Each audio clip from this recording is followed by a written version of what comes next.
প্রিয় সুদীপ, যে যেখান থেকে দেখছেন সবাইকে অনেক অনেক প্রীতি ও শুভেচ্ছা। আজকে একটি গুরুত্বপূর্ণ বিষয় নিয়ে আপনাদের সাথে আলোচনা করব। আলোচনাটি হচ্ছে, সাম্প্রতিক সময়ে আপনারা দেখছেন যে জামাতের সাথে বিএনপির সাথে একটা কনফ্রন্টেশন তৈরি হয়েছে। বিএনপি চাচ্ছে যে বাংলাদেশে যে নির্বাচনটি আসন্ন সেই নির্বাচনটি হবে বর্তমান যেভাবে ফার্স্ট এরকম একটা পদ্ধতি আছে, যেটাকে বলে পপুলার ভোট।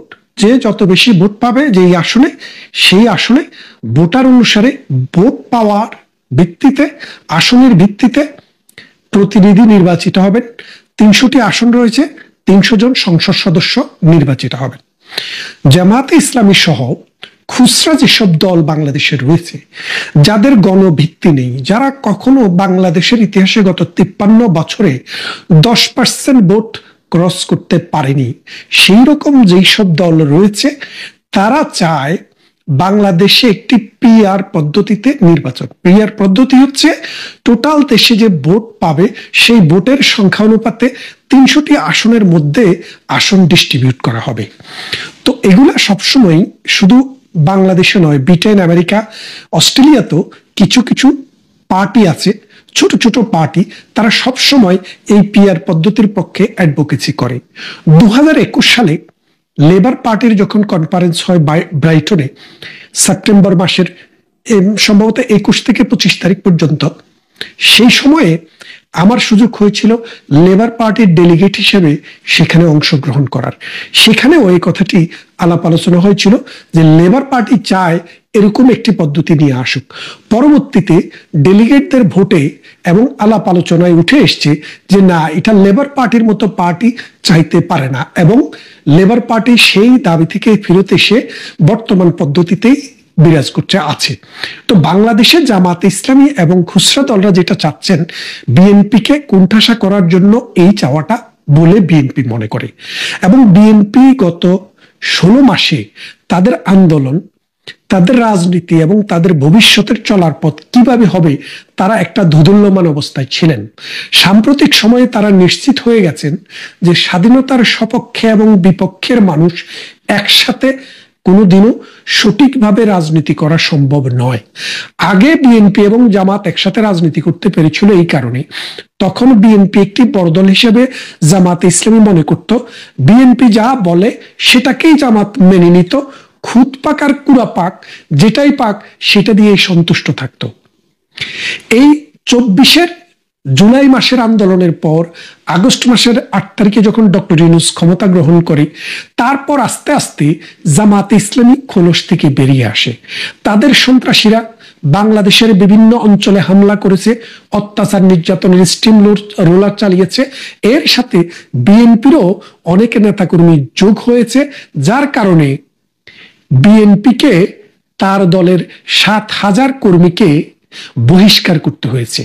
এখন এই জামাতের সাথে যদি রাজনীতি বিএনপিকে করতে হয়, তাহলে এই সন্ত্রাস, এই চাঁদাবাজ, এই নৈরাজ্য সৃষ্টিকারীদেরকেই গুরুত্ব দিতে হবে। তাই বিএনপি সর্বশেষ যে অবস্থান নিয়েছে সেটি হচ্ছে প্রচলিত পদ্ধতিতেই ভোট হবে।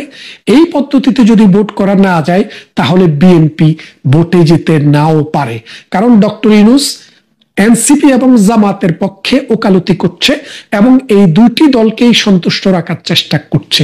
কিন্তু শেষ পর্যন্ত ডক্টর ইউনূসের পায়ের নিচের মাটি সরে গেছে, কারণ যে আওয়ামী লীগের কর্মকাণ্ড নিষিদ্ধ করেছে এবং আওয়ামী লীগের ছাত্র সংগঠন বাংলাদেশ ছাত্রলীগকে নিষিদ্ধ করেছে, সেই ছাত্রলীগ, সেই যুবলীগ, সেই আওয়ামী লীগ এখন ঢাকায়, চিটাগংয়ে, রাজশাহী, খুলনা, বরিশাল, যশোর, ঝালকাঠি, ফিরোজপুর সব জায়গায় আস্তে আস্তে মিছিল নিয়ে রাস্তায় নামতে শুরু করেছে। এখন আওয়ামী লীগের মাঠে নামা, ছাত্রলীগের মাঠে নামা, যুবলীগের মাঠে নামা, কৃষক লীগ, শ্রমিক লীগের মাঠে নামা, রাজনীতিবিদ আওয়ামী লীগের যারা আছেন তাদের মাঠে নামা মানে হচ্ছে বাংলাদেশে একটা বিশাল জনগোষ্ঠীর মধ্যে একটা রেগুলেশন সৃষ্টি। কারণ আপনারা জানেন, প্রধানমন্ত্রী শেখ হাসিনা যখন ইন্ডিয়াতে গিয়ে আশ্রয় নিলেন, তারপরে আওয়ামী লীগের উপরে যে স্টিম রোলার চালানো হয়েছে, এই 193টি রাষ্ট্র বর্তমানে জাতিসংঘের সদস্য, এইরকম স্টিম রোলার একটি অগণতান্ত্রিক সরকার, একটি অনির্বাচিত সরকার পৃথিবীর কোথাও একটি বিশেষ দলকে টার্গেট করে এত নির্যাতন অত্যাচার চালায়নি। শেষ পর্যন্ত বিএনপি বুঝলো এখন আওয়ামী লীগের পালা, এরপরে হয়তো বিএনপির পালা। তাই বিএনপি এখন আস্তে আস্তে আস্তে আস্তে পরিবর্তন হতে শুরু করেছে।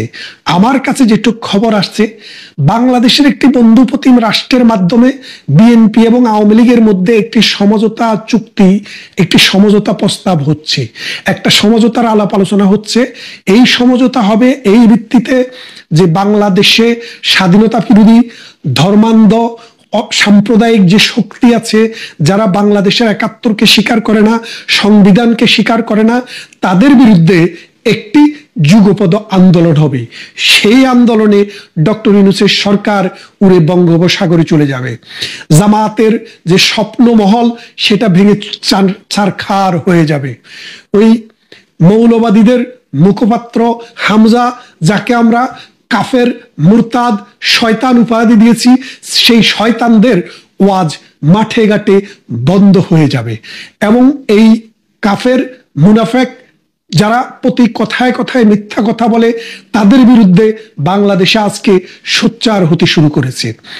অল্প দিনের মধ্যেই বিএনপি আওয়ামী লীগকে নিয়ে রাজপথে যদি নেমে যায়, আপনারা এটাকে অবাক মনে করার কোনো কারণ নেই। কারণ 1971 সালের মুক্তিযুদ্ধ যারা করেছেন, তাদের একটি বড় অংশ আওয়ামী লীগের সাথে আছে, একটি অংশ, বড় অংশ বিএনপির সাথেও আছে। সুতরাং এই দুটি দলে 1971 সালের মহান মুক্তিযুদ্ধে অংশগ্রহণকারী দল। সুতরাং তাদের মধ্যে অনেক বিষয়ে দ্বিমত আছে। একটি দল আরেকটি দলের উপরে অনেক ধরনের নির্যাতন করেছে, অত্যাচার করেছে। প্রধানমন্ত্রী শেখ হাসিনা যখন বিরোধী দলে ছিলেন, 2004 সালের 21শে আগস্টে বিএনপি ক্ষমতায় থাকা অবস্থায় তার উপরে বঙ্গবন্ধু এভিনিউতে পার্টি অফিসে যে হামলাটি হয়েছে, বিএনপি যদিও দাবি করে এসছে এই হামলার সাথে তাদের কোনো দায় নেই, কোনো যোগাযোগ নেই, কিন্তু এই হামলাকারীদেরকে কোনো বিচার বিএনপি করে দিতে পারেনি। যার কারণে আওয়ামী লীগ এবং বিএনপির মধ্যে যে একটা ফাটল ধরেছিল, সেই ফাটলটি আরো দিনে দিনে আরো বিশাল হয়েছে। কিন্তু 2024 সালের আন্দোলনের পর, 2024 সালের আগস্ট মাসে ডক্টর ইউনূস ক্ষমতায় বসার পর, সবচেয়ে বড় দল আওয়ামী লীগকে বাদ দিলে যারা থাকে সেটা হলো বিএনপি। কিন্তু বিএনপিকে জামাতে ইসলামী তার খুচরা দলদেরকে নিয়ে, ধর্মকে হাতিয়ার করে, মসজিদ মুক্ত মাদ্রাসাকে ব্যবহার করে, এবং এই জামাত ফ্রেন্ডলি যে গভর্নমেন্ট, এই গভর্নমেন্টকে ব্যবহার করে, মানে ইউনূসকে ব্যবহার করে এবং ইউনূসের সালাসামুন্ডাকে ব্যবহার করে, এনসিপি কে ব্যবহার করে আস্তে আস্তে বিএনপি কে নিতে নিতে ওয়ালের সাথে নিয়ে গেছে। এখন একটা লোক যখন যেতে যেতে যেতে পিছনে আর জায়গা থাকে না, তখন তাকে প্রতিরোধ করে দাঁড়াতে হয়। এখন বিএনপিরও সেই প্রতিরোধের সময় এসছে। আপনারা হয়তো 2 মাস, 3 মাস, 4 মাসের মধ্যে এমন ঘটনা যদি দেখে থাকেন যে বিএনপি বলছে আমরা এই জামাত ইসলামী এবং ডক্টর ইউনূসের সরকারকে এই দেশ থেকে বিতাড়নের জন্য একটি আন্দোলনে নামবো।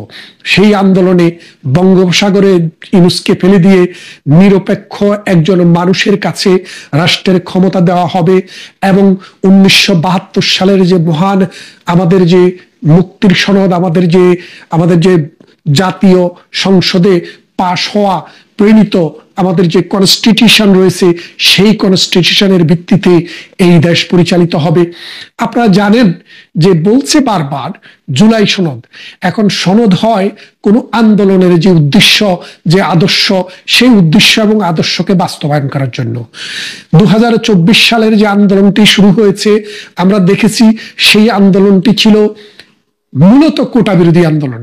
অর্থাৎ বাংলাদেশে যে পাবলিক পরীক্ষায় যারা পাশ করত, তাদের মধ্যে নানান ধরনের কোটা পতার ভিতর দিয়ে যেতে হতো। বিশেষ করে মুক্তিযোদ্ধাদের কোটাটি সবচেয়ে বেশি আলোচিত ছিল। সেই কোটা বিরোধী আন্দোলন 2018 সালে নুরুল হক নুরু শুরু করেছিল, যারে গরু পিটা করেছে এই আর্মিরা, গরু পিটা করে এখন হসপিটালে রেখেছে, শুনেছি বেঁচে উঠছে। এই কুলাঙ্গার যখন কোটা আন্দোলন শুরু করে, আস্তে আস্তে এই কোটা আন্দোলনের তার হাত থেকে চলে যায়। তারপর এটি আসে এই এনসিপির এখন যারা নেতা তাদের হাতে। এখন যেহেতু এই আন্দোলনটি ছিল কোটা বিরোধী আন্দোলন, সেহেতু জুলাই সনদ যদি হয়, সেই সনদ হবে মাত্র একটি বিষয়, যে বাংলাদেশে কোনো পরীক্ষায়, কোনো বিষয়ে, কোনো জায়গায় কোথাও কোটা থাকবে না।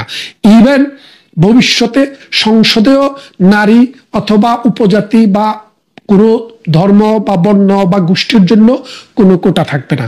সেটাও হইতে পারে, কোটা থাকবে না, সোজা কথা, কোনো ইস্যুতেই কোটা থাকবে না। এই যদি হয় জুলাই সনদ, সেটার সাথে আমিও আছি। কারণ জুলাই সনদ মানুষ যারা সমর্থন দিয়েছিল ওই কোটা বিরোধী আন্দোলনে এই সমর্থন দিয়েছিল। এখন যদি কোটার বাইরে গিয়ে দেশের নাম বদলায় ফেলবেন, সংবিধান বদলায় ফেলবেন, পাকিস্তানের সাথে মার্চ হয়ে যাবেন, ইসলামী শাসন চালু করবেন, সার্বিয়া চালু করবেন, আফগানিস্তান থেকে তথ্য ধার করে এনে বাংলাদেশ চালাবেন, সেই রকম চিন্তা ভাবনা যদি আপনাদের থাকে, তাহলে আমি মনে করি সেটা মুনাফিকি সনদ হবে। কারণ 1971 সালের জামাত যেমন মুনাফেক ছিল, জামাতের আল বদর, রাজাকার, আল শামসরা যেমন মুনাফেক ছিল, সেই মুনাফেকি সনদে বিএনপি স্বাক্ষর করতে পারে না।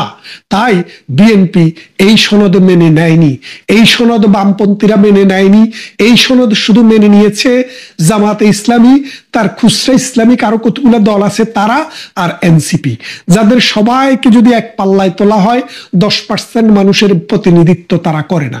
তার মানে বাংলাদেশের 90% মানুষের প্রতিনিধিত্ব যারা করে, যেই সব দল করে, তাদের সাথে এই জুলাই সনদের কোনো সম্পর্ক নেই। তাই আমি বলবো জুলাই সনদের নামে যেই সনদের কথা হচ্ছে, এটা হচ্ছে একটা মুনাফিকি সনদ।